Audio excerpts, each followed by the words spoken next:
Everyone, my name is Shivdutt Sharma and welcome back to my channel. आज हम बात करने वाले हैं प्रोजेक्टाइल मोशन के जेईई एडवांस के प्रीवियस ईयर क्वेश्चन के बारे में। हम जानते हैं कि जेईई एडवांस का एग्जाम बहुत नज़दीक है, तो उसी की तैयारी हम लोग कर रहे हैं। चलिए स्टार्ट करते हैं सीधे क्वेश्चन से। आप देख सकते हैं कि क्वेश्चन जेईई एडवांस 2021 में ऑलरेडी अपीयर्ड है। तो चलिए क्वेश्चन को पढ़ते हैं और उसको समझने की कोशिश करते हैं। Question says a projectile is thrown from point O on the ground at an angle 45 degree. तो एक तो हमको सीधे सीधे एंगल ऑफ प्रोजेक्शन मिल गया, theta is equals to how much, 45 degree, and from the vertical with a speed of 5√2 metre पर second. तो फ्रॉम द वर्टिकल बोल रहा है 45 डिग्री, तो हॉरिजॉन्टल से भी कितना होगा, 45 डिग्री ही होने वाला है। एंगल की हमको प्रोजेक्शन की स्पीड भी दे रखी है 5√2 मीटर्स पर सेकेंड। तो जो डेटा हमको डायरेक्टली दिया था वो डेटा हमने यहाँ पर लिख लिया है। अब पढ़ते हैं क्वेश्चन को आगे। The projectile at the highest point यानी कि top point of its trajectory splits into two equal parts. दो इक्वल पार्ट में स्प्लिट कर जाता है, टूट जाता है, यानी कि m/2 one part falls vertically down to the ground. एक पार्ट तो सीधा सीधा नीचे गिर जाता है टॉप पॉइंट से, कितनी देर में, 0.5 सेकेंड्स में। तो हमको एक तो ये टाइम मिल गया 0.5 सेकेंड, ये हमारे काम का है, इसको हम यूज़ भी करने वाले हैं। After the splitting the other part t seconds after, जो बचा हुआ दूसरा रिमेनिंग पार्ट है m/2, एक तो सीधा नीचे गिर गया, दूसरा पार्ट आगे जा रहा है, और t seconds after the splitting falls to the ground at a distance x metres from the point O। तो स्टार्टिंग पॉइंट से x मीटर की दूरी पर दूसरा हिस्सा जाकर गिरता है। तो हमसे पूछ रहा है कि बताइए इसमें एक तो t की वैल्यू क्या होगी और एक x की वैल्यू क्या होगी, ये हमसे पूछ रहा है। तो चलिए इस कंडीशन को पहले समझने की कोशिश करते हैं कि इसमें हो क्या रहा है। यहाँ पर हमारे पास कोई एक बॉल थी, बॉल मान लेते हैं, m मास का स्टोन या कुछ भी मान लेते हैं। तो ये जो है अपना नॉर्मल ट्रेजेक्ट्री पाथ को फॉलो करता है। तो पहले हम मान लेते हैं कि ये अपना टोटल नॉर्मल पाथ फॉलो कर रहा है यहाँ तक, ठीक है। अब हम जानते हैं कि ये वो टॉप पॉइंट की कंडीशन है जिस टॉप पॉइंट पर वो बोल रहा है कि गड़बड़ हो रही है। तो इस टॉप पॉइंट पे ये ब्रेक होकर दो हिस्सों में जाने वाला है। तो आधा हिस्सा तो बिल्कुल वर्टिकली नीचे गिर जाता है और जाते और कुछ नहीं, एच मैक्स होता है, मैक्सिमम हाइट अटेंड होती है। और ये कितनी दूर जाकर गिर रहा है, ये वाला हिस्सा जो पहले वाला हिस्सा है, ये हिस्सा गिर गया है r/2 पर, क्योंकि मैं जानता हूँ ये टोटल डिस्टेंस कितना होता है, r होता है। अब देखिए ध्यान से, जो दूसरा टूटा हुआ हिस्सा है, ब्रोकन जो हिस्सा है, दूसरा हिस्सा है, वो कहाँ जा रहा है, वो इससे भी कुछ आगे जाकर गिरेगा, क्योंकि ये हिस्सा पहले गिर गया तो दूसरे हिस्से को आगे जाना ही पड़ेगा। तो दूसरा हिस्सा मान लीजिए कि यहाँ पर कहीं जाकर गिर गया है। तो ये डिस्टेंस हमको नहीं पता कि आगे का डिस्टेंस कितना आगे जाकर गिरा है। अब यहाँ पर ध्यान से देखिए हमको क्या बताया गया है। हमको बताया गया है कि 0.5 सेकेंड लगते हैं आधे हिस्से को नीचे गिरने में, यानी कि this time is given as 0.5 seconds. अब अगर ये 0.5 सेकेंड्स हैं तो सबसे पहले तो मैं ये हाइट यहाँ पर आराम से कैलकुलेट कर सकता हूँ, क्योंकि मैं जानता हूँ यहाँ पर तो फ्री फॉल हुआ नीचे की तरफ गिरा है। तो यहाँ पर हम सबसे पहले h को कैलकुलेट कर लेते हैं। तो h कितना हो जाएगा, h बराबर हाफ GT² अप्लाई कर सकते हैं बिल्कुल। तो हाफ तो हाफ रहेगा, g की जगह हम 10 लेकर चल रहे हैं, उसने कहा है कि 10 लेकर चलना है, 10 मीटर पर सेकेंड स्क्वायर। और t की जगह टाइम हमको दिया 0.5, तो 0.5 का हमने क्या कर दिया, स्क्वायर कर दिया। ऐसा करने पर हमको साफ साफ दिखाई दे रहा है कि हाफ इंटू 10, या डायरेक्टली हम इसको लिख सकते हैं 5 इंटू 0.5 का स्क्वायर कितना हो जाएगा, 0.25 हो जाएगा। आई होप इतना सबको समझ में आ रहा है। तो ये इसको मल्टीप्लाई करने पर कितना होगा मेरे पास, ये हो जाएगा 1.25 मीटर्स। तो ये मेरे पास आ गया है मैक्सिमम हाइट अटेंड, कि मैक्सिमम जो हाइट जो नीचे गिरा वो कितना गिरा, 1.25 मीटर गिरा है। अब इससे हमको क्या समझ में आया, देखो एंगल ऑफ प्रोजेक्शन हमको दिया था, एंगल ऑफ प्रोजेक्शन था 45 डिग्री। हम जानते हैं 45 डिग्री एक स्पेशल केस होता है, 45 डिग्री पर मैक्सिमम रेंज मिलती है। और मैक्सिमम रेंज मिलने पर एक चीज़ और होती है, रेंज किसके बराबर होती है, रेंज 4 टाइम्स होती है h के। ये हम निकाल भी सकते हैं, हमने एक चीज़ पहले पे सीखी हुई है, h/r इजिकल्स टू 10 θ/4। आप 10 θ इजिकल टू 45 रखिए, आपको समझ में आ जाएगा। तो r इजिकल टू कितना होता है, 4h होता है। यानी कि मैं यहाँ से सिंपली बोल सकता हूँ कि r कितना हो जाएगा, रेंज कितना हो जाएगा, range will be 4 times of 1.25। तो 4 टाइम्स ऑफ 1.25 करेंगे तो कितना आ जाएगा, रेंज हमारे पास निकल कर आएगी 5 मीटर्स। आई होप ये डेटा हमको समझ में आया। तो जो डेटा काम का उस डेटा को हम यहाँ पर मेंशन कर लेते हैं, क्या क्या चीज़ें हमको मिल गई हैं। तो एक तो हमको मिल गई है h कितना मिल गया हमको, h मिला है 1.25 मीटर्स। एंड ज़्यादा काम का डेटा जो हमारे लिए है वो रेंज है, रेंज कितना निकल आया, 5 metres. I hope this is clear, ठीक है। चलिए आगे बात करते हैं। तो मैं ये डेटा को यहाँ से गायब कर देता हूँ और चीज़ों को समझने की कोशिश करते हैं आगे क्या चल रहा है। अब देखिए उसने हमसे क्या क्या पूछा है। सबसे पहले तो ये टोटल डिस्टेंस x उसने माना है कि यहाँ से जो दूसरा हिस्सा जाकर गिरा है वो x डिस्टेंस पर गिरा है। एक तो ये x बताना है, और उससे पहले हमको ये t बताना है कि ये जो दूसरी बॉल जो जाकर गिरी है, ये वाला हिस्सा जो जाकर गिरा है, इसको t टाइम लगा है, वो t टाइम हमको बताना है। तो ये तो हम जानते हैं, प्रोजेक्टाइल मोशन हम पढ़ते हैं कि जितना टाइम यहाँ से आगे ऐसे लगने वाला है this is nothing but this free fall time, यानी कि क्लियरली हम जानते हैं कि टी इज इक्वल टू कितना हो जाएगा, T is equal to 0.5 second ही हो जाएगा। आप चाहे तो इसको फॉर्मूले से भी कैलकुलेट कर सकते हैं, T is equals to √2h/g। आप न्यूटन इक्वेशन लगाएंगे तो ये रिजल्ट निकल कर आएगा। h की वैल्यू हमको मिल गई है 1.25, आप उस वैल्यू को पुट करिए यहाँ पर, आपको आंसर मिल जाएगा। तो टाइम का आंसर तो हमारे पास आ गया। टाइम का आंसर कितना आया निकल के हमारे पास, हम जानते हैं टाइम इज 0.5 सेकेंड्स, 0.5 सेकेंड्स। तो इसका आंसर तो आ गया। अब हम x की वैल्यू को फाइंड करते हैं। x की वैल्यू को फाइंड करने के लिए जो दूसरा कॉन्सेप्ट इसमें लगा, देखिए अभी तक तो प्रोजेक्टाइल मोशन चल रहा था, लेकिन अब किसकी बात करेंगे, सेंटर ऑफ मास की बात करेंगे। असलियत में सेंटर ऑफ मास अपनी ट्रेजेक्ट्री को कभी नहीं छोड़ता, और अगर सेंटर ऑफ मास अपनी ट्रेजेक्ट्री को नहीं छोड़ता तो वो तो यहाँ आकर गिर गया इस जगह पर। अब देखिए, क्योंकि दोनों का मास इक्वल है तो मूवमेंट सेंटर के अबाउट क्या होना चाहिए, हमेशा वो जीरो होता है। तो इसको मास को m1 मान लेते हैं और इसको कितना मान लेते हैं, m2 मान लेते हैं। इस डिस्टेंस को r1, इस डिस्टेंस को r2। तो हम जानते हैं कि मूवमेंट बराबर होने चाहिए, यानी कि m1 r1 is equals to m2 r2। m1 r1 is equals to m2 r2। अब ये r1 तो हमारे पास है, r1 कितना है, r/2। तो यानी कि मास भी मेरे को पता है, इक्वल मास है इसका m/2। तो m/2 इतना कितना हो जाएगा, यहाँ पर r1 की जगह कितना रखूँ, r/2 is equals to m2 कितना है, मास तो इक्वल था दोनों हिस्सों का जो टूट कर निकले हैं। तो यहाँ से ये दूसरा r2, ये हमको यहाँ पे समझ में आएगा। देखिए आप यहाँ से इस r2 को जब कैलकुलेट करेंगे, क्योंकि देखिए दोनों का मास सेम है, दोनों का मास सेम है तो कैंसिल हो गए, यानी कि r2 भी कितना हो जाएगा, r/2 ही होगा। यानी कि ये डिस्टेंस जो बचेगा जितना आगे जाकर गिरा है, that is also r/2। I hope इतना सबको समझ में आ रहा है। तो आगे कितना जाकर गिरा है, जहाँ गिरना चाहिए था उससे कितना आगे गिरा है, r/2। लेकिन उसने सवाल में साफ साफ पूछा है कि आपको बताना है at a distance x metres from point O, शुरुआती पॉइंट O से हमें बताना है। तो O पॉइंट से कितना आगे गया, x डिस्टेंस। तो x किसके बराबर है, डायग्राम में देख सकते हो, x is nothing but r plus r/2, क्योंकि ये डिस्टेंस अभी मैंने निकाला, ये डिस्टेंस इज r/2। तो r प्लस r/2 यानी कि this will become how much, yes 3r/2, correct. तो यहाँ पर r की वैल्यू तो हमने पहले ही निकाल रखी थी 5 मीटर, तो यहाँ पर 5 वैल्यू पुट कर दीजिए। तो 3 5 ज़ा 15, 15/2 यानी कि this becomes how much, 7.5। I hope you are getting it. तो ये आंसर x का हमको कितना मिल गया, 7.5 मीटर्स मिल गया। आई होप तुमको ये समझ में आया होगा। इसमें क्या बोला गया है, इसमें दो कॉन्सेप्ट को यूज़ किया गया, एक तो प्योरली प्रोजेक्टाइल एंड देन इसमें सेंटर ऑफ मास कि अपनी ट्रेजेक्ट्री को लूज नहीं करता, और वो हमने कॉन्सेप्ट इसमें यूज़ कर लिया है। आई होप पहला क्वेश्चन आपको समझ में आया होगा। दूसरा क्वेश्चन शुरू करते हैं, एक बार इसको रीड कर लेते हैं क्वेश्चन को, देखिए क्या बताता है इसमें। Starting at time t equals to 0 from the origin, speed is 1 metre पर सेकेंड। यानी कि हमको इनिशियल स्पीड दे रखी है, दैट इज़ 1 मीटर पर सेकेंड। तो जो हमको गिवन था वो हमने पहले मेंशन कर लिया। आगे देखते हैं। A particle follows a two dimensional trajectory in x and y plane so that its coordinate are related as this equation. यानी कि ये हमको क्या दे दी है, ट्रेजेक्ट्री इक्वेशन दे दी है, y बराबर x²/2। तो उस ट्रेजेक्ट्री इक्वेशन को हम एक बार नोट डाउन कर लेते हैं। y is equals to how much, y is equals to x²/2 is given to us as trajectory equation. The x and y components of its acceleration, यानी कि ax and ay are denoted ax and ay, okay, respectively. Then तो ये JEE advance 2020 में पूछा गया था, जैसे कि हम देख पा रहे हैं, और ये more than one option correct वाला क्वेश्चन है। चलिए शुरू करते हैं एक करके। तो सबसे पहले इस क्वेश्चन में वो बात कर रहा है ax is equals to 1। Option अब पढ़ेंगे तो आपको समझ में आ जाएगा कि इसमें ax और ay की बात कर रहा है। अब एक्सेलरेशन कैसे निकाले ट्रेजेक्ट्री इक्वेशन से, तो हम जानते हैं डिफरेंशिएटेड बोथ साइड्स। तो इसको दोनों तरफ डिफरेंशिएट करने पर मैं जानता हूँ क्या आ जाएगा, dy/dt will be equal to, इसका डिफरेंशिएट करेंगे सबसे पहले तो इसका हो जाएगा 2x, 2 पहले से था, एंड ये हो जाएगा dx/dt। फिर हमको x का भी करना पड़ेगा dx/dt। अब देखिए ये dy/dt क्या होता है, this is nothing but velocity in y direction. 2 से 2 कैंसिल हो जाएगा तो ये बचेगा x, और dx/dt क्या होता है, speed in x direction. I hope ये सबको समझ में आएगा।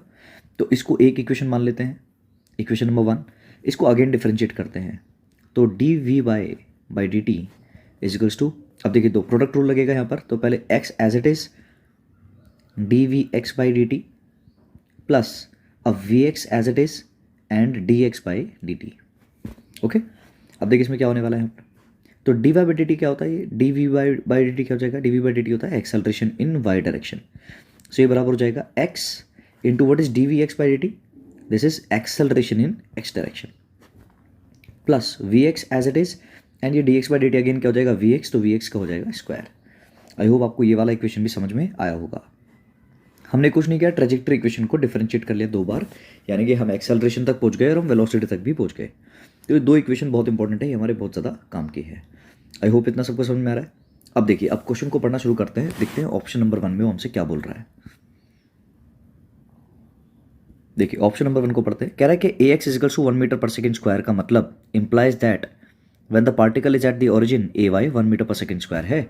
यानी कि साफ साफ उसने हमको ए पार्ट हम डिस्कस कर रहे हैं, तो ए पार्ट में हमको क्या दिया है कि अगर ए एक्स की वैल्यू 1 मीटर पर सेकेंड स्क्वायर है, अगर ऐसा है तो इसका मतलब ए वाई कितना होना चाहिए, 1 मीटर पर सेकेंड स्क्वायर होना चाहिए।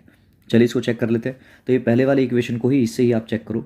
देखो ऑरिजिन पे बात कर रहा है, ऑरिजिन पे, तो ऑरिजिन का मतलब मैं जानता हूँ कि x इजिकल्स टू 0 होगा एंड y इजिकल्स टू क्या होगा, 0 होगा। भाई यही तो ऑरिजिन होता है। तो अपने इसी इक्वेशन में, इस इक्वेशन में आप x की जगह क्या रख दो, 0 रख दो। तो ये 0 रख दूंगा, ये वाला पार्ट क्या हो जाएगा, 0, करेक्ट। तो जैसे ये वाला पार्ट 0 होगा तो हम देख पाते हैं कि क्या हो रहा है इसमें, a y will be equal to 0 plus only v x square, यानी कि a in y will be equal to v x square. और वी एक्स इनिशियल स्पीड हमको गिवन है 1 मीटर पर सेकेंड, 1 मीटर पर सेकेंड। तो यहाँ पर सिंपल आप वैल्यू पुट कर देंगे 1 का square will be nothing but 1 only, यानी कि 1 मीटर पर सेकेंड स्क्वायर। आई होप ये पहला पार्ट आपको समझ में आ गया, यानी कि पहला ऑप्शन करेक्ट है, पहला ऑप्शन हमारा ठीक है। क्लियर। ऑप्शन नंबर बी को अब हम डिस्कस कर लेते हैं एक बार। ऑप्शन नंबर बी बिल्कुल आसान है, इसी से हो सकता है। ऑप्शन नंबर बी में बोल रहा है ए एक्स इजिकल्स टू 0 है, तो उसने बोला इस बार ए एक्स इजिकल्स टू कितना मान लेते, 0 मान लेते हैं। तो अगर ए एक्स इजिकल्स टू 0 है तो इसका मतलब ये बोल रहा है implies that a y equal to 1 metre पर second square at all times, कभी भी किसी भी टाइम की वैल्यू पर ए वाई हमेशा 1 मीटर पर सेकेंड स्क्वायर होगा। चेक कर लेते हैं, वापस एक्सेलरेशन की बात चल रही तो इसी इक्वेशन पर वापस आ जाएंगे। तो देखिए इसी इक्वेशन को अगर दोबारा लिखे तो a y will be equal to, अब देखिए एक्स, तो x की बात कर रहा है, तो x के बारे में तो कोई जानकारी दी नहीं, बी ऑप्शन में तुमसे ऐसा कुछ नहीं बोल रहा कि ओरिजिन पे बात चल रही है। लेकिन ax कितना दे दिया, 0 दे दिया। और ax की जगह अगर मैं 0 रखूंगा तो इस कंप्लीट पार्ट विल बिकम 0, यानी कि अगेन फिर से क्या मिलेगा, वी एक्स स्क्वायर ही मिलेगा। और ये मैं जानता हूँ 1 है तो 1 का स्क्वायर फिर से कितना आ जाएगा, 1 ही आ जाएगा। और ये टाइम पर डिपेंड नहीं करने वाला है। I hope it is clear. तो आपको थोड़ा सा बस मैथमेटिकल ऑपरेशन इसको लगाने हैं और आपको ये समझना है कि क्या कोऑर्डिनेट क्या पोजीशन हमको दिए हैं। ओके, ये एक अच्छा सवाल है।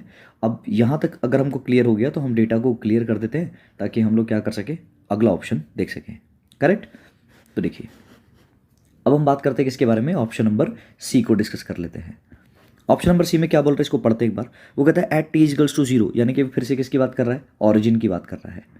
टी इजिकल्स टू 0, ऑरिजिन पे हम जानते हैं कि एक्स भी 0 होगा और y भी 0 होगा। इतना तो क्लियर है, हम लोगों को पता है कि x भी 0 और y भी 0 ऑरिजिन पर। आगे देखिए क्या बोलता है, the particles velocity points in the x direction. जो पार्टिकल की वेलोसिटी है वो सिर्फ x डायरेक्शन में वैसा बोल रहा है, ये हमको चेक करना है। तो देखते हैं सी ऑप्शन करेक्ट है कि नहीं। तो वेलोसिटी वाली इक्वेशन, ये इक्वेशन नंबर 1 हमने बना रखी है, तो हमको साफ साफ दिख रहा है कि V Y is equal to X times of V X, correct है। अब वी वाई कितना हो जाएगा, भाई वी वाई तो 0 हो जाएगा क्योंकि x कोऑर्डिनेट 0 है। लेकिन बात कर रहा है किसकी, वी एक्स की बात कर रहा है। क्या तुमको समझ में आ रहा है कि नहीं आ रहा? देखिए ओरिजिन पर अगर बात करें तो x कितना है, 0, x कितना है 0, तो आप 0 रखिए, यानी कि वी वाई कितना हो जाएगा, 0 मीटर पर सेकेंड। यानी कि ओरिजिन पर y डायरेक्शन में कोई स्पीड नहीं थी। अगर y डायरेक्शन में कोई स्पीड नहीं थी तो जो स्पीड गिवन है ये स्पीड सिर्फ किस में होगी, x में होगी। यानी कि दिस इंप्लाइज दैट हम लिख सकते हैं कि V X will be equal to what, 1 metre पर सेकेंड। यानी कि शुरू में जो स्पीड थी वो सिर्फ और सिर्फ x में थी, यानी कि the particles velocity points in x direction only. I hope it is clear. तो इसी ऑप्शन भी हमारा बिल्कुल ठीक है, बी भी ठीक है, सी भी ठीक है। अब बात करते हैं लास्ट ऑप्शन के बारे में, डी ऑप्शन के बारे में।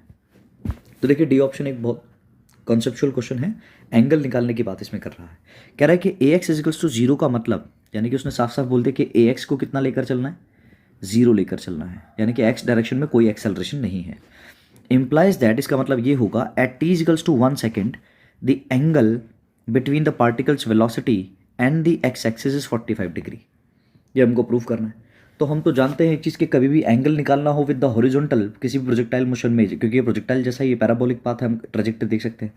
तो यहाँ ध्यान से देखो क्या हो जाएगा, हम जानते हैं कि टेन थीटा हमेशा बराबर होता है v y by v x, speed in y upon speed in x, और टी इजिकल टू 1 सेकेंड पर बात कर रहा है। तो tan theta what is v y, भाई एक्सेलरेशन है वाई डायरेक्शन में, ठीक है। तो देखिए क्या लगाएंगे equation, v equal to u plus a t, तो u y plus a y into t. I hope it is clear. Upon speed in x, भाई एक्स में भी एक्सेलरेशन है हमारे पास ए एक्स, तो यहाँ पर इक्वेशन क्या लगा सकते हैं, u प्लस ए टी, ये हमने एक्स डायरेक्शन में अप्लाई कर दिया। अब हमको पता है कि 10, आप यू वाई की वैल्यू मुझे बताइए, वाई डायरेक्शन में स्पीड कितनी थी, जीरो पर, ओरिजिन पर जीरो, यानी कि ये तो जीरो हो जाएगा, बचेगा सिर्फ ए वाई टी। ए वाई टी कितना है, ए वाई है 1, तो 1 इंटू, और टी भी कितना दिया है हमको 1, तो 1 इंटू 1 कितना हो जाएगा, 1 हो जाएगा।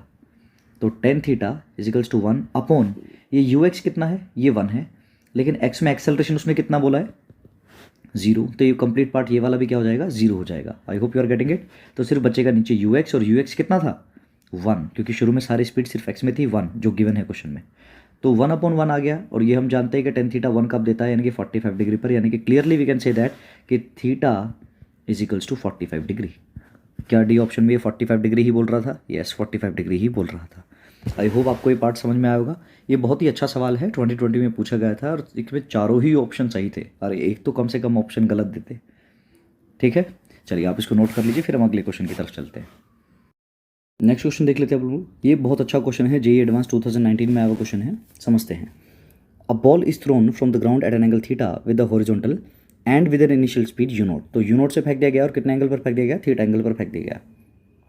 For the resulting projectile motion, the magnitude of the average velocity of the ball up to the point when it hits the ground for the first time is v1। तो जब बॉल पहली बार ground को hit करती है तब तक का जो एवरेज आया वो एवरेज आया v1, ये हम याद रखेंगे, v1 बहुत काम का है। आफ्टर हिटिंग द ग्राउंड से टकराने के बाद the ball rebounds eight the same angle, तो जब टकरा के वापस उछलती है बॉल तो सेम एंगल पर जाती है, थीटा नॉट पर, जितना शुरू में इसको फेंका गया था, but with the reduced speed you not by alpha, यानी कि स्पीड 1 बाई अल्फा टाइम्स हो जाती है। Okay, its motion continues for a long time as shown in the figure, जैसे कि आप यहाँ देख सकते हैं। If the magnitude of the average velocity of the ball the entire duration of motion is 0.8 v1, मतलब टोटल जर्नी का जो मोशन है अगर उसकी एवरेज देखी जाती है तो एवरेज आती है 0.8 टाइम्स v1, और v1 क्या था, पहले वाली ट्रिप का average. The value of alpha is, तो इंटीजर टाइप क्वेश्चन है, आपसे एल्फा की वैल्यू पूछी है। चलिए इस क्वेश्चन को थोड़ा समझने की कोशिश करते हैं, सॉल्व करने की कोशिश करते हैं। सबसे पहले तो हमसे एवरेज कर रहा है, तो एवरेज का कॉन्सेप्ट हमको पता होना चाहिए। कभी भी एवरेज कैसे निकालते हैं, how to calculate V average, total distance upon total time. तो यहाँ हॉरिजॉन्टली आगे ट्रैवल कर रही है तो हम क्या बोलेंगे, total range upon total time of flight, correct. तो टोटल रेंज निकालनी है और किसी तरह टोटल टाइम ऑफ फ्लाइट निकालना है। तो यहाँ से वी एवरेज कैलकुलेट करते हैं। उसने साफ साफ वी एवरेज को कितना बोला है, उसने बोला वी एवरेज है 0.8 टाइम्स v1, करेक्ट। तो ये किसके बराबर हो जाएगा, टोटल रेंज। अब टोटल रेंज कितना होगा, टोटल रेंज होगा sir r1 plus r2 plus r3 up to so on, ये जो चल रहा है, upon total time of flight कितना हो जाएगा, ये हो जाएगा t1 plus t2 plus t3 up to so on, जो भी ये चल रहा है। आई होप इतना आपको कॉन्सेप्चुअली क्लियर हो रहा होगा, करेक्ट। उसने दिया था वी एवरेज 0.8 टाइम्स है v1 का। तो क्या करते हैं, एक बार रेंज, टाइम ऑफ फ्लाइट और इस v1 को देख लेते हैं। तो हमको पता है भाई कि टाइम ऑफ फ्लाइट कितना होता है। चलिए टाइम ऑफ फ्लाइट का फॉर्मूला क्या होता है हमको पता है, this is 2u sine theta by g, हमको पता होना चाहिए। और रेंज निकालने का फॉर्मूला होता है u square sine 2 theta upon जी, करेक्ट। अब v1 को देख लेते हैं, पहली जर्नी की बात कर रहा है, यानी कि बॉल जब यहाँ से हमने ऐसे थ्रो कर दी, कितनी स्पीड से, u नॉट स्पीड से, तो जब तक ये पहली बार टप्पा खाता है वापस आके, यहाँ तक का जो एवरेज है वो एवरेज v1 है। तो निकालते हैं, ये कितना हो जाएगा, r1 हो जाएगा, और टाइम ऑफ फ्लाइट हो जाएगा t1, यानी कि r1 अपॉन t1, करेक्ट। तो r1 अपॉन t1 को ही हम सॉल्व कर लेते हैं। देखिए r1 कितना हो जाएगा, जल्दी बताइए, r1 हो जाएगा u not square sine 2 theta upon g. तो ये तो हो गया r1 अपॉन t1 क्या होता है, 2u not sine theta upon G. Clear, सारी वैल्यूज़ को हम यहाँ पे सॉल्व कर लेंगे, हमको आसानी से कुछ ना कुछ समझ में आ जाएगा। देखिए करते हैं इसको। सबसे पहले तो ऊपर ओपन कर लेते हैं, तो u not square sine 2 theta को लिख सकता हूँ 2 sine theta cos theta, upon में क्या चल रहा है, g चल रहा है, और इस पूरे के अपॉन में है 2u not sine theta upon g। अब तो बस हमारा फेवरेट काम है, फेवरेट काम क्या है हमारा, सब कुछ काट देना। तो देखिए स्क्वायर से u नॉट कैंसिल हो गया, साइन थीटा से साइन थीटा कैंसिल हो गया, जी से जी कैंसिल हो गया, तो कुल मिला के जो बचकर बाहर निकल रहा है that is you not cos theta. यानी कि v1 की वैल्यू हमको याद रखनी है कि यू नॉट कॉस थीटा है। I hope you are getting it till now, correct. तो चलिए वापस आते हैं मेन कॉन्सेप्ट पर और इसको समझने की कोशिश करते हैं, सॉल्व करते हैं। तो 0.8 V1 दे रखा है, तो 0.8 को तो 0.8 लिख लिया और V1 की जगह क्या लिख सकता हूँ मैं, यू नॉट कॉस थीटा लिख सकता हूँ, करेक्ट। अब बताइए रेंज, पहली रेंज तो हम जानते हैं, ये हो जाएगा U not square sine 2 theta upon में क्या होगा, अपॉन में होगा जी, करेक्ट। प्लस दूसरी बार में क्या हुआ, स्पीड कितनी हो जाती है, 1/α टाइम्स हो जाती है। तो अगर ऐसा हुआ तो अब हो जाएगा U not square sine 2 theta upon, you not के साथ क्या था अपॉन में अल्फा, तो उसका भी स्क्वायर हो गया होगा, यानी कि alpha square. I hope you are getting it. और इनटू में G as it is same. इसी तरीके से अप टू सोन ये चलता चला जाएगा। आई होप इतना सबको क्लियर हो रहा है। अपॉन में इस पूरे के ऊपर में क्या चल रहा है, टाइम ऑफ फ्लाइट का भी सम चल रहा है। तो पहला टाइम ऑफ फ्लाइट कितना हो जाएगा, ये हो जाएगा 2 you not sine theta upon में जी, ये पहले वाले का हो गया। दूसरी बार में स्पीड 1/α टाइम्स हो जाती है, हो जाएगी 2 यू नॉट साइन थीटा, और स्पीड हो गई थी 1/α टाइम्स। तो 1/α टाइम्स का मतलब यहाँ पर अल्फा इंटू में क्या आ जाएगा, जी आ जाएगा, क्लियर। और इस तरह से ये प्रोसेस चलता चला जाएगा। अब ऊपर वाली सारे टर्म्स में क्या कॉमन आ सकता है और नीचे वाले सारे टर्म्स में क्या कॉमन आ सकता है, उसी को हम लिख लेते हैं। तो ये तो एज इट इज चल रहा है 0.8 U not cos theta, correct, is equals to क्या कॉमन आ रहा है इन सब में, U not square sine 2 theta by G. Range में तो ये कॉमन आ गया और अंदर क्या बचेगा, अंदर बचेगा sir 1 plus 1/α square plus 1/α square का square. Are you getting it. इस तरह से चलता चला जाएगा। I hope you are getting it. Upon time of flights का सम चल रहा है, तो टाइम ऑफ फ्लाइट की बात करते हैं। अब टाइम ऑफ फ्लाइट में सब में क्या कॉमन हो जाएगा, 2 you not sine theta by g common आ रहा है। क्या बचेगा अंदर, 1 प्लस 1/α प्लस 1 अरे गेटिंग इट। इस तरीके से पूरा का पूरा चलता रहेगा, 1/α स्क्वायर, इस तरीके से पूरा का पूरा चल रहा है। I hope you are getting it. तो ये देखिए क्या बन रहे हैं ब्रैकेट्स में, जो बन रहे हैं ये बन रहे हैं जीपी, और जीपी हमको सॉल्व करना आता है। जीपी का सम कैसे निकालते हैं, 1/1 - r, जहाँ पर r होता है कॉमन रेशियो होता है second term upon first term. हम उसी को यहाँ पर अब यूज़ करने वाले हैं। आई होप यहाँ तक सबको क्लियर है। तो जो LHS चल रहा है उसको तो ऐसे कैसे लिख लेते हैं, ये हमारे पास आ गया 0.8 U not cos theta as it is चल रहा है, इक्वल टू, अब तुम इसमें ऊपर वाली जब फॉर्मूले को ओपन करोगे, देखिए साइन 2 थीटा को, तो ये कितना हो जाएगा, ये हो जाएगा U not square 2 sine theta cos theta upon ji, correct, into जो चल रहा था सम, इसका सम हम कर सकते हैं, ये हो जाएगा 1/1 - r कितना हो जाएगा, second term upon first term. तो second term upon first term करोगे तो कितना हो जाएगा, 1/α स्क्वायर हो जाएगा, 1/α स्क्वायर हो जाएगा, करेक्ट। तो ये इस तरीके से हमने सम निकाले ऊपर वाले जीपी का। अपॉन में, पूरे के अपॉन में चल रहा है टाइम ऑफ फ्लाइट, तो ये हो जाएगा 2 you not sine theta by G, correct, into इसका नीचे वाले जीपी का पूरा सम करेंगे तो कितना हो जाएगा, 1/1 - 1/α। आई होप ये क्लियर हो रहा है। तो जो चीज़ें आपको दिखाई दे रही हैं आप उनको उड़ा सकते हो। क्या क्या चीज़ें दिख रही हैं हमको, यू नॉट से यू नॉट स्क्वायर कैंसिल हो जाएगा, 2 से 2 कैंसिल हो जाएगा, साइन थीटा से साइन थीटा कैंसिल हो जाएगा, जी से जी कैंसिल हो जाएगा, करेक्ट।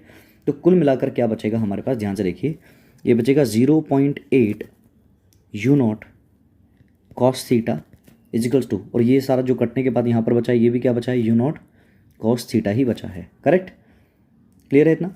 अब यहाँ ऊपर साथ में क्या चल रहा है, मल्टीप्लिकेशन में 1/, इसको कैसे लिख सकते हैं, इसको लिख सकते हैं 1 का स्क्वायर माइनस 1/α का square, a square minus b square बन रहा है नीचे, ठीक है। तो हम उसको यूज़ करने वाले हैं। अपॉन में क्या चल रहा है, अपॉन में चल रहा है 1/1 - 1/α। इसको एज इट इज छोड़ देते हैं अभी के लिए। क्लियर है यहाँ तक। अब देखिए ध्यान से, यू नॉट कॉस थीटा से यू नॉट कॉस थीटा तो यहीं कैंसिल हो रहा है, तो ये बच गया 0.8 इज इक्वल्स टू, नीचे यहाँ पर a square minus b square बन रहा है, तो मैं इसको क्या लिख सकता हूँ, इसको लिख सकता हूँ 1/, क्या लिख सकता हूँ, 1 + 1/α इंटू 1 - 1/α। ये न्यूमिनेटर है और डिनोमिनेटर में क्या चल रहा है, 1/1 - 1/α चल रहा है। आई होप ये आपको समझ में आ रहा है, आप इससे कंफ्यूज नहीं हो रहे हैं, करेक्ट। अब इसको क्या करिए, आप उस तरफ ले जाइए 0.8 की तरफ, तो ये कितना हो जाएगा, ये हो जाएगा 0.8 times 1/1 1 minus 1 by alpha, correct, इतना इक्वल टू ये दोनों चीज़ें चल रही हैं, तो 1 अपॉन पूरा क्या चल रहा है, 1 प्लस 1 बाई अल्फ़ा चल रहा है और 1 माइनस 1 बाई अल्फ़ा चल रहा है। तो क्लियरली हमको दिख रहा है 1 माइनस 1 बाई अल्फ़ा कैंसिल हो जा रहा है, करेक्ट। तो ये पूरा 1 minus 1 by alpha 1 minus 1 by alpha से कैंसिल हो गया। अब क्रॉस मल्टीप्लाई करिए तो आपको समझ में आ जाएगा, ये हो जाएगा 0.8 टाइम्स हो रहा है 1 प्लस 1 बाई अल्फ़ा का, और इक्वल टू में क्या चल रहा है, 1 चल रहा है। बस अब आप इसकी मल्टीप्लाई करिए और आंसर बिल्कुल रेडी है। तो हो जाएगा 0.8 plus 0.8 upon alpha is equals to 1। LCM लेके दोनों तरफ तो हो जाएगा 0.8 अल्फ़ा, करेक्ट, प्लस 0.8 और नीचे का अल्फ़ा जो पूरा डिनोमिनेटर में आया वो इस तरफ चला जाएगा अल्फ़ा को एक तरफ कर लेते हैं तो हो जाएगा alpha minus 0.8 alpha is equals to कितना 0.8, करेक्ट। इसको सॉल्व करेंगे तो ये कितना जाएगा 0.2 अल्फ़ा निकल कर आ रहा है, इक्वल टू कितना चल रहा है 0.8, और हमको साफ साफ दिख रहा है कि 0.2 से कितना चला जाएगा 4 जा चला जाएगा। तो अल्फ़ा की वैल्यू कितनी निकल कर आती है, अल्फ़ा की value comes out to be 4। चलिए देखिए नेक्स्ट क्वेश्चन को देखते हैं। ये बहुत आसान और अच्छा क्वेश्चन है, आपको बस सूडो फोर्स और सूडो एक्सेलरेशन का थोड़ा सा नॉलेज होना चाहिए। ओके, तो पढ़ते हैं एक बार क्वेश्चन को। कहता है a rocket is moving in gravity free space, यानी कि ग्रेविटी तो है नहीं केस में, with a constant acceleration of 2 meter पर सेकंड स्क्वायर, यानी कि एक्सेलरेशन हमको गिवन है 2 मीटर पर second square, correct, along positive X direction, ठीक है, एक्सेलरेशन पॉजिटिव एक्स डायरेक्शन में है 2 मीटर पर second square. The length of a chamber inside the rocket is 4 meter, तो जो चेंबर की लेंथ है वो कितनी है 4 मीटर है। आप डायग्राम देख सकते हैं यहाँ पर, ठीक है, चेंबर की लेंथ कितनी है 4 मीटर हमको गिवन है, ओके, और एक्सेलरेशन कितना है 2 मीटर पर सेकंड स्क्वायर से रॉकेट आगे की तरफ भाग रहा है, करेक्ट। और इसके अंदर अब कुछ चल रहा है वो देखते हैं। A ball is thrown from the left end of the chamber in positive X direction with speed of 0.3 meter पर सेकंड, तो कितनी स्पीड से फेंक दिया 0.3 मीटर पर सेकंड से इस तरफ बॉल को फेंक दिया, और एक बॉल को इस तरफ से इस तरफ फेंक दिया 0.2 मीटर पर सेकंड से, correct. At the same time another ball is thrown in the negative x direction a positive speed of 0.2 metre पर second from the right hand, correct, the relative to the rocket, याद रखना सब कुछ relative to the rocket हमको given है, जो speed given है, okay, यानी कि सूडो फोर्स लगेगा, नॉन इनर्शियल फ्रेम है, correct. The time in seconds when the two balls are going to hit each other is, ये 2014 का क्वेश्चन है और बहुत अच्छा क्वेश्चन है। चलिए इसको सॉल्व करते हैं। तो डायग्राम पहले आपको क्लियरली देख लेना चाहिए। तो इस डायग्राम में दो केस हैं, एक बॉल ए और एक बॉल बी। चलिए इस बॉल को हम क्या मान लेते हैं, ये बॉल ए है और ये बॉल बी है। तो दोनों बॉल के लिए सेपरेटली हम मोशन को सॉल्व करते हैं। तो सपोज ये दोनों बॉल आपस में कितने टाइम बाद टकरा गई, टी टाइम इनको लगता है टकराने में आपस में, करेक्ट। चलिए मान लेते हैं कुछ चीज़ें अब यहाँ पर, इसको सॉल्व करना शुरू करते हैं। हम मान लेते हैं कि टोटल में से पहली बॉल कितना चली, पहली बॉल को कितना चलना पड़ा, एक्स चलना पड़ा कोलाइड करने के लिए, ठीक है, और दूसरी बॉल को कितना चलना पड़ा होगा, फिर दूसरी बॉल को चलना पड़ा होगा 4 माइनस एक्स। क्या इतना तो सबको समझ में आ रहा है। सपोज कोलिजन यहाँ पर हुआ है, अब अगर कोलिजन यहाँ पर हो तो इस डिस्टेंस को मैंने x मान लिया कि पहली बॉल x चली है, तो दूसरा कितना चली होगी 4 माइनस एक्स चलो, क्योंकि टोटल डिस्टेंस जो है 4 है, करेक्ट, ठीक है। और कितने टाइम बाद इनका कोलिजन हो जाता है, सपोज t टाइम पे इनका कोलिजन हो जाता है। तो पहले दोनों बॉल के लिए अलग अलग मोशन को हम सॉल्व करने की कोशिश करते हैं।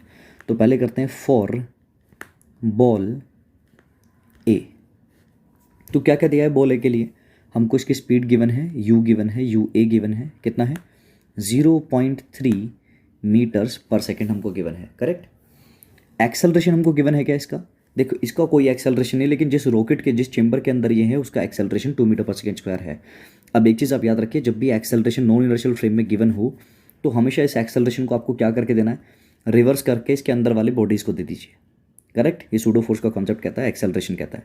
तो इस पर एक्सेलरेशन किस तरफ लगा होगा, 0.3 पर जो एक्सेलरेशन लगेगा किस तरफ लगेगा, रॉकेट इधर को चल रहा है तो इस पर जो एक्सेलरेशन फील होगा वो इधर को होगा, करेक्ट, करेक्ट। तो यहाँ पर एक्सेलरेशन की वैल्यू को हम पुट कर देते हैं, भाई एक्सेलरेशन कितना हमको दिखाई पड़ रहा है यहाँ पर, तो एक्सेलरेशन हो जाएगा, देखिए पीछे की तरफ लगेगा तो -2 मीटर पर सेकेंड स्क्वायर। आई होप ये कॉन्सेप्ट आप समझ रहे हैं, ओके। अब ये तो u दे दिया, a दे दिया, और कितने टाइम बाद इनका कोलिजन हुआ है, टाइम हमको t हमने माना हुआ है कि कितने टाइम में कोलिजन हुआ, t टाइम में कोलिजन हुआ, करेक्ट। डिस्प्लेसमेंट कितना हुआ x, तो s भी लिख लेते हैं कि x में कितना चलना पड़ा, ये हो जाएगा प्लस का x इसको चलना पड़ा, करेक्ट। तो न्यूटन इक्वेशन हम इसमें अप्लाई कर सकते हैं, s is equals to ut plus half at square. Proper sign convention के साथ वैल्यूज को पुट करते हैं। s कितना डिस्प्लेसमेंट हुआ इसका, ये x चला है प्लस में, is equals to ut, u कितना है प्लस में चल रहा है तो 0.3 इंटू टाइम हमने माना टी टाइम बाद इनका कोलिजन हो जाएगा। अब एक्सेलरेशन ध्यान से देखिए, एक्सेलरेशन पॉजिटिव के नेगेटिव, नेगेटिव, तो यहाँ पर हो जाएगा minus half into acceleration given था 2 और टी स्क्वायर, करेक्ट। तो 2 से 2 क्या हो जाएगा, कैंसिल। तो हमको क्या मिल रहा है कि x इजिकल्स टू आ गया 0.3t, अरे करेंगे 0.3t minus T square. I hope इतना हम सबको समझ में आ रहा है, क्लियर। तो ये हमने फॉर बॉल ए सॉल्व किया है, ऐसा ही हम किसके लिए सॉल्व कर सकते हैं, फॉर बॉल बी कर सकते हैं, ठीक है। तो पहले बॉल बी की मुझे स्पीड बताइए, इनिशियल स्पीड कितनी गिवन है, देखिए 2 मीटर पर सेकंड गिवन है, लेकिन किस तरफ, नेगेटिव एक्स डायरेक्शन में। तो हम इसको लेंगे -2 -0.2 मीटर पर सेकंड, करेक्ट। और एक्सेलरेशन कितना लग रहा है इस पर, एक्सेलरेशन कितना लग रहा है वो हमको दिख रहा है कि पॉजिटिव डायरेक्शन, इस पर किधर लगेगा, नेगेटिव डायरेक्शन में लगेगा, तो माइनस कितना 2 मीटर पर सेकंड स्क्वायर, करेक्ट, क्लियर है। और ये चला कितना है, कितना इसको चलना पड़ा, डिस्प्लेसमेंट कितना हुआ इसका डिस्प्लेसमेंट जो हुआ है वो हुआ है माइनस के प्लस -4 - x। आई होप आपको ये बात समझ में आएगी, साइन के साथ हम सारी वैल्यूज को रख रहे हैं। तो चलिए इसमें न्यूटन इक्वेशन को अप्लाई करते हैं। तो s is equals to ut plus half at square. याद रखिएगा वेक्टर मतलब प्रॉपर साइन डायरेक्शन आपको पुट करनी पड़ेगी। तो s कितना है, माइनस का 4 - x वैल्यू पुट कर देते हैं, ये हो जाएगा माइनस का 4 - x, करेक्ट, इक्वल टू में क्या चल रहा है, u कितना है -0.2, तो -0.2 इंटू टी, करेक्ट, प्लस कितना हो जाएगा 10 के माइनस, यस। तो माइनस माइनस क्या होने वाला है, क्योंकि दोनों ही प्लस, आप ध्यान से देखिए यहाँ पर एक ही जगह क्या रखता हूँ, चलो वैल्यू पुट कर देते हैं, ये हो जाएगा -2 मीटर पर second square into T square. I hope आपको ये बात समझ में आ रही होगी। देखिए इसको दोबारा लिख लेते हैं एक बार, इज इक्वल्स टू यूटी कितना है, यूटी गिवन है माइनस का 0.2 इंटू हो जाएगा T, correct, minus half into 2 T square, again 2 से 2 क्या हो जाएगा, कैंसिल हो जाएगा। तो यहाँ पर हमको क्या मिल रहा है, -4 + x is equals to minus का 0.2 टी माइनस का टी स्क्वायर, ये हमको यहाँ पर मिल रहा है। यहाँ तक आपको बात समझ में आई। अब इस x की वैल्यू जो आपको यहाँ से मिली थी, उस x की वैल्यू को आप यहाँ पर पुट कर दीजिए। तो चलो देखते हैं क्या देखने को मिलता है। यहाँ पर x की वैल्यू को सब्स्टिट्यूट कर रहे हैं फर्स्ट इक्वेशन से इधर, करेक्ट। तो -4 एज इट इज, x की जगह क्या रख सकता हूँ, 0.3t minus T square is equal to क्या चल रहा है पहले से, -0.2t और माइनस का टी स्क्वायर, करेक्ट। ब्रैकेट को ओपन कर लीजिए, बहुत आसानी से सॉल्व हो जाएगा। चलिए तो माइनस, समझ में आ रहा है कि नहीं आ रहा है, अब आप इसको ब्रैकेट को ओपन कर लीजिए। तो -4 और यहाँ पर देखिए -4 था और बीच में था प्लस, करेक्ट। तो ब्रैकेट को ओपन करिएगा तो -4 + 0.3 T square minus T square is equals to minus का 0.2t माइनस टी स्क्वायर। बहुत आसानी से चीज़ें इसमें कैंसिल हो रही हैं, जो कटता है उसको काटो। देखो माइनस के टी स्क्वायर से माइनस का टी स्क्वायर, तो यही कैंसिल हो गया। और ये टी वाली टर्म्स को मैं एक तरफ कर सकता हूँ। तो ये -4 इज इक्वल टू कितना हो जाएगा, 0.2t माइनस में, और ये भी उधर जाके क्या हो गया, माइनस में 0.3t, क्लियर। तो -4 इज इक्वल टू -0.2 - 0.3 कितना हो जाएगा, -0.5t हो जाएगा। माइनस से माइनस हो गया कैंसिल। समझ में आ रहा है कि नहीं आ रहा है, ये कितना चल रहा है, ये -4 चल रहा है। तो यहाँ से क्लियरली मैं देख पा रहा हूँ कि टी की वैल्यू कितनी निकल कर आ गई, टी की वैल्यू आ गई है 8 सेकेंड्स। यानी कि कितना टाइम लगने वाला है इनको आपस में कोलाइड करने में, 8 सेकंड। तो इस क्वेश्चन का आंसर भी हम कितना रख देंगे, 8 सेकंड रख देंगे। आई होप आपको ये क्वेश्चन समझ में आया होगा। अगर आपको कहीं भी कोई प्रॉब्लम होती है आप इस वीडियो को दोबारा देखिए, ओके। देखिए अगला क्वेश्चन देखते हैं। अगला क्वेश्चन IIT JEE एडवांस 2014 का क्वेश्चन है और काफ़ी अच्छा क्वेश्चन है, इसको समझते हैं। असलियत में क्वेश्चन सिर्फ और सिर्फ कंपोनेंट रेजोल्यूशन का है। अगर आपको कंपोनेंट्स में ब्रेक करना आता है तो आप इसको बहुत इजीली सॉल्व कर लेंगे। चलिए क्वेश्चन को पढ़ते हैं पहले। कहता है airplane A and B are flying with constant velocity in the same vertical plane at angle 30 degree and 60 degree. आप डायग्राम में देख सकते हैं, इस डायग्राम में 30 degree and 60 degree, correct, with respect to the horizontal respectively as shown in the figure. The speed of A is 100√3 meter पर second. How much, 100√3 meter पर second. तो A की स्पीड हमको गिवन है, A कितनी speed चल रहा है, 100√3 से। At t equals to 0 s seconds an observer in A finds B at a distance of 500 meter. तो A के प्लेन में बैठे हुए एक व्यक्ति को दिखता है कि B कितनी दूरी पर है, 500 मीटर पर उसको दिखता है।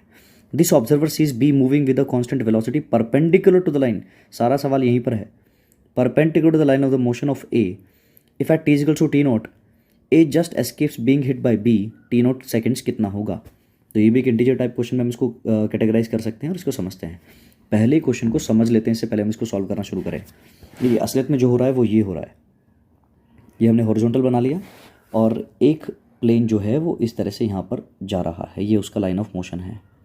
तो यहाँ पे उसकी वेलोसिटी सपोज हम कितनी मान लेते हैं कि ये उसकी वेलोसिटी है VA, करेक्ट।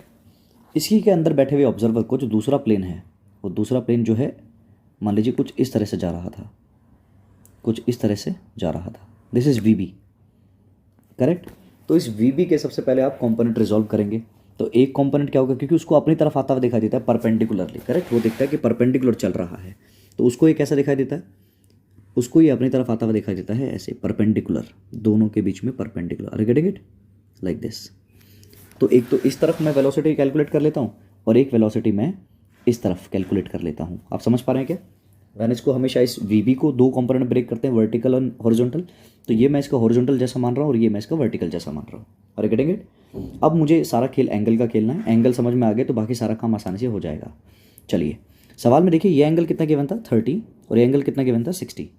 तो यहाँ पर ये टोटल एंगल कितना है 60 है, हमको दिख पता है, डायग्राम से हम देख सकते हैं। और ये वाला एंगल कितना था 30 था। अभी देखिए ये लाइन और ये एक दूसरे के पैरेलल हैं, करेक्ट, पैरेलल हैं। और पैरेलल है तो ज़रूर ये वाला एंगल भी कितना होगा, ये वाला एंगल 30 ही होगा। और अगर ये 30 है तो ये वाला एंगल भी हमको समझ में आ जाएगा 30 है। आई होप इतना हमको समझ में आ रहा है, क्लियर। इसी को दोबारा बनाते हैं ताकि हम एक ही जगह ज़्यादा कन्फ्यूजन क्रिएट ना करें। तो ये पहला प्लेन जो है वो इस तरह से जा रहा है अपने इस डायरेक्शन में VA में, करेक्ट। और यही देखता है एक ऑब्जर्वर, देखता है इसमें कि जो प्लेन B है, प्लेन B है, सपोज ये प्लेन B की असली वेलोसिटी है VB, वो देखता है कि ये इसकी तरफ आ रहा है परपेंडिकुलरली, यानी कि इस तरीके से आता हुआ दिखता है। और एक कंपोनेंट इसका इस तरफ भी होगा। तो बस ये कंपोनेंट को अब हम ब्रेक कर लेते हैं, एंगल हमको पता ही है। तो मुझे बताओगे ये कितना हो जाएगा, ये कंपोनेंट कितना हो जाएगा आगे जाने वाला, ये हो जाएगा सर VB, और ये एंगल मुझे पता है कितना है 30, राइट। तो हो जाएगा VB cos 30, ऊपर डायग्राम में आप देख सकते हैं। तो VB cos 30 हो जाएगा, करेक्ट। और ये वाली स्पीड जो ऑब्जर्वर को दिखाई दे रही है, क्वेश्चन में दी भी हुई है कि ऑब्जर्वर को दिखता है कि परपेंडिकुलरली मूव कर रहा है उसकी तरफ। तो परपेंडिकुलर ये वाली स्पीड कितनी हो जाएगी, तो ये हो जाएगी VB sin 30।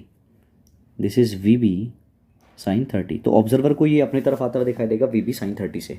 I hope you are getting it. अब क्वेश्चन में एक चीज़ ध्यान से सुनिएगा, क्या बोल रहा है कि जो ऑब्जर्वर बैठा हुआ है A में, उसको B सिर्फ परपेंडिकुलर चलता हुआ दिखाई देता है, यानी कि हॉरिजॉन्टल चलता हुआ दिखाई नहीं देता। आप सोचिए कि हॉरिजॉन्टल चलता हुआ कब दिखाई नहीं देता, यानी कि जब दोनों की स्पीड क्या हो जाए, बिल्कुल सेम हो जाए, तो उसको लगेगा बराबर वाला प्लेन बिल्कुल साथ साथ चल रहा है। Are you getting it not? तो हॉरिजॉन्टल वाला जो दोनों आगे की तरफ बढ़ रहे हैं, ये वाली स्पीड दोनों की जरूर क्या होगी, ये वाली स्पीड दोनों की सेम होगी। Are you getting it not? बस इसी कॉन्सेप्ट को हम यहाँ पर सीधे सीधे अप्लाई कर देते हैं और हमको मिल जाएगा कि जो VA है वो किसके बराबर होना चाहिए, वो VB cos 30 के इक्वल होना चाहिए। और VA हमको क्वेश्चन में गिवन है, कितना गिवन है 100√3 मीटर पर सेकंड गिवन है। तो VA की जगह रखूँगा 100√3 equals to VB, and cos 30 की वैल्यू सब जानते हैं √3/2 होती है। √3 से √3 कैंसिल, 2 को उधर ले जाएंगे तो VB कितना निकल आएगा, VB निकल आएगा 200 meters per second. I hope you are getting it. सबसे पहले तो हमें क्या मिल गया, VB मिल गया, ठीक है, ये ओरिजिनल स्पीड हमको मिल गई VB। अब ऑब्जर्वर को अपनी तरफ कितनी स्पीड से आता हुआ दिखाई दे रहा होगा, इस A प्लेन में बैठे हुए व्यक्ति को वो कितनी तरफ अपनी स्पीड अपनी तरफ आता हुआ दिखाई देगा, VB sin 30 से। तो ये VB sin 30 भी हम निकाल सकते हैं। तो बस दोनों के बीच में डिस्टेंस कितना गिवन था इनिशियली, ऑब्जर्वर को कितना डिस्टेंस दिखाई दे रहा था 500 मीटर्स। तो ये तो सिंपल क्वेश्चन हो गया यूनिफॉर्म मोशन का। तो हम जानते हैं स्पीड किसके बराबर होता है, डिस्टेंस अपॉन टाइम। तो टाइम किसके बराबर हो जाएगा, जो कि T0 वो बोल रहा है, जब टकराएंगे आपस में या जस्ट निकल जाएंगे तो T0 will be equal to कितना, टाइम कितना, डिस्टेंस कितना है 500 अपॉन कितनी स्पीड से चल रहा है इसकी तरफ। सर उसको तो सिर्फ वर्टिकल दिखाई दे रहा है, यानी कि VB sin 30 दिखाई दे रहा है। तो इसको वैल्यूज़ को पुट करिए, 500 तो रहेगा 500 as it is, correct, upon VB, how much is VB 200, and sin 30 की वैल्यू सब जानते हैं 1/2 होती है। 2 0 से 2 0 कैंसिल, 2 से 2 कैंसिल, तो आंसर कितना आ जाएगा 5 सेकेंड्स आ जाएगा। यानी कि कितनी देर बाद दोनों एक दूसरे से टक्कर लगने से जस्ट बच जाएंगे, एस्केप कर जाएंगे, तो वो होगा 5 सेकेंड। इसमें जो समझने वाली बात थी वो ये थी कि ऑब्जर्वर को जो दिखाई देता है वो सिर्फ परपेंडिकुलरली अपनी तरफ चलता हुआ दिखाई देता है, यानी कि हॉरिजॉन्टल कंपोनेंट दोनों के बराबर होंगे। अरे गेटिंग इट नॉट, बस वही यहाँ पर मेन कॉन्सेप्ट था। तो हमने हॉरिजॉन्टल कंपोनेंट को इक्वल कर दिया और फिर वर्टिकल मोशन सॉल्व कर दिया। 500 मीटर उसको दिख रहा था, तो 500 मीटर कितनी देर में पार कर लेगा? 5 सेकेंड्स में। आई होप आपको ये क्वेश्चन समझ में आया होगा। आप इसको दोबारा से एक बार देख सकते हैं। क्वेश्चन देख लेते हैं इस वीडियो का। यहाँ पर ये 2011 का जेई का क्वेश्चन आया हुआ है, आईटी का क्वेश्चन आया हुआ है। क्वेश्चन को पढ़ लेते हैं पहले क्या बोलता है। इस क्वेश्चन में वो कह रहा है a train is moving along a straight line with constant acceleration A. फिर से ट्रेन आगे एक्सेलरेशन ए से चल रही है, तो हम समझ गए कि नॉन इनर्शियल फ्रेम है। नॉन इनर्शियल फ्रेम है तो सूडो एक्सेलरेशन का कॉन्सेप्ट आएगा, और हम जानते हैं सूडो एक्सेलरेशन के साथ कैसे डील करते हैं। उसके अंदर बैठी हुई चीज़ों को एक्सेलरेशन रिवर्स डायरेक्शन में दे देंगे। A boy standing in the train throws a ball forward with the speed of 10 meter पर सेकंड। 10 मीटर पर सेकंड जैसे कि आप यहाँ पर देख सकते हैं, 10 मीटर पर सेकंड से उसने बॉल को फेंक दिया at an angle 60 degree to the horizontal. Correct. The boy has to move forward by 1.15 metre. कितना आगे चलना पड़ता है? 1.15 मीटर आगे चलना पड़ता है inside the train to catch the ball back to the initial height. यानी कि हाइट वापस नीचे आ गई तो वर्टिकल डिस्प्लेसमेंट जीरो हो गया। The acceleration of the train in metre पर सेकंड स्क्वायर इज। तो हमको एक्सेलरेशन बताना है। करेक्ट। आई होप तो क्वेश्चन सबको क्लियर है। देखिए ये हो रहा है, आप इसको फिर से समझ लिए। लड़के ने बॉल को फेंका 10 मीटर पर सेकंड से 60 डिग्री पर, और वापस 1.15 मीटर आगे चलकर वो उसको कैच कर लेता है। ये पूरी की पूरी ट्रेन आगे चल रही है ए एक्सेलरेशन से। तो हॉरिजॉन्टल में एक्सेलरेशन जीरो नहीं है। जब आप इसको सॉल्व करेंगे तो आप इसको क्या देंगे?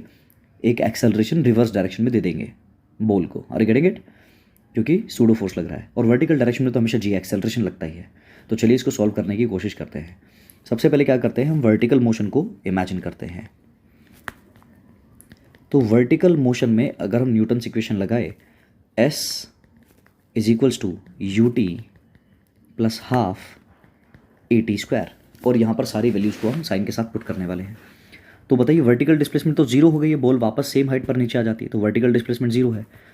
वर्टिकल स्पीड अगर हमसे पूछे तो वर्टिकल स्पीड में हम रख सकते हैं यू वाई डायरेक्शन में कितना होगा? 10 sin 60, राइट?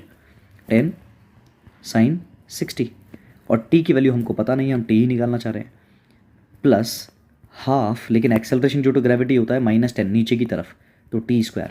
जब हम इसको सॉल्व करेंगे तो जीरो इक्वल टू कितना आ रहा है? 10 sin 60 की वैल्यू कितनी होती है? √3/2 इंटू चल रहा है टी माइनस हाफ 10। आप इसको काट सकते हैं 2 5 तो माइनस का 5 टी स्क्वायर। आई होप आप यहाँ तक बातें समझ में आ रही है। इस 2 से इस 5 को भी कैंसिल किया जा सकता है, 2 5 10। करेक्ट। तो अगर इसी इक्वेशन को रीअरेंज करें तो रीअरेंज करने पर आपको सब चीज़ साफ साफ दिखाई देगी। तो हो जाएगा 5√3t, और इस माइनस वाले टर्म को अगर उस तरफ ले जाएं तो कितना हो जाएगा? 5t square. फिलहाल हम क्या कर सकते हैं, इस टी को टी स्क्वायर से कैंसिल कर सकते हैं, और आप इसको कॉम्पोनेंट फैक्टर बना के भी सॉल्व कर सकते हैं। तो यहाँ से मुझे साफ समझ में आ रहा है कि 5 से 5 भी कैंसिल हो गया, यानी कि क्लियरली दिखाई दे रहा है कि टाइम कितना हो जाएगा? √3 सेकेंड्स लगेंगे। यानी कि बॉय को कितना टाइम लगता है वापस बॉल को कैच करने में? √3 सेकेंड। वापस बॉल को नीचे आने में √3 सेकेंड लगते सेम हाइट पर। अब वर्टिकल मोशन से हमको मिल गया है टी। अब करते हैं सूडो केस के बारे में बात, यानी कि हॉरिजॉन्टल मोशन के बारे में बात। तो हॉरिजॉन्टल मोशन में क्या हो रहा है, सारी चीज़ों को समझते हैं। तो हॉरिजॉन्टल मोशन में फिर से यही इक्वेशन अप्लाई कर रहे हैं, S is equals to u t plus half a t square. Correct. अब हॉरिजॉन्टल डिस्प्लेसमेंट लड़के को कितना आगे चलना पड़ा था? प्लस में चलना पड़ा था 1.15 metres. Correct. Is equals to u कितना हो जाएगा? 10 cos 60 डिग्री, क्योंकि देखिए आगे जाना है इसको, तो आगे जाने के लिए क्या करना पड़ेगा? आगे जाने के लिए ये स्पीड निकालनी पड़ेगी, 10 cos 60 हो जाएगी। आपको समझ में आ रहा है? और टी की वैल्यू अभी अभी हमने बड़ी मेहनत करके निकाली है, तो टी की वैल्यू हम यहाँ पर पुट कर देंगे √3। क्या सबको बात समझ में आ रही है? और यहाँ पर फिर से एक्सेलरेशन। अब एक्सेलरेशन सोच समझ के आप मुझे बताइएगा। तो एक्सेलरेशन किधर को लग रहा होगा? एक्सेलरेशन इधर को लगेगा, क्योंकि पूरी की पूरी ट्रेन इधर को जा रही है, तो माइनस एक्सेलरेशन करके हम इसको वैल्यू दे देंगे। तो ये एक्सेलरेशन कितना ले सकते हैं? माइनस हाफ एक्सेलरेशन था ए, माइनस किस वजह से आया आप समझ रहे हैं? क्योंकि नेगेटिव डायरेक्शन में है। ओके। एंड यहाँ पर टी की जगह √3 का स्क्वायर चल रहा है। बस इसी को सॉल्व कर लीजिए। 1.15 is equal to 10 cos 60। cos 60 is how much? cos 60 is √3/1/2। cos 60 is 1/2 into क्या चल रहा है? √3 चल रहा है, -1/2 चल रहा है। ए की वैल्यू हमको कैलकुलेट करनी है, √3 का स्क्वायर फिर से क्या हो जाएगा? 3 हो जाएगा, तो हो जाएगा 3/2। आई होप इतना सब कुछ समझ में आ रहा है। अब इसको जब आप सॉल्व करेंगे तो यहाँ से आपको ए की वैल्यू मिल जाएगी। करेक्ट। आप इसको सॉल्व कर सकते हैं। 2 5 10, तो ये हो जाएगा 1.15 इज इक्वल्स टू 5√3 -3/2 ए। √3 की वैल्यू आप यहाँ पर पुट कर सकते हैं 1.732, और यहाँ से फाइनली आपको मिल जाएगा एक्सेलरेशन कितना आता हुआ? एक्सेलरेशन विल बी मीटर पर सेकेंड स्क्वायर।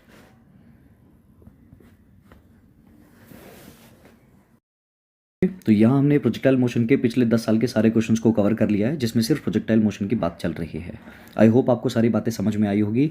अगर आपको वीडियो पसंद आई है तो प्लीज़ इसको लाइक करिए और सब्सक्राइब करिए। एंड फर्दर ऐसी वीडियो जे एडवांस के लिए आपको अपलोड होती रहेगी चैप्टर वाइज। सबसे पहले हमने प्रोजेक्टाइल मोशन को खत्म किया, अगली वीडियो आ रही है न्यूटन्स लॉज ऑफ मोशन पर। Thank you very much.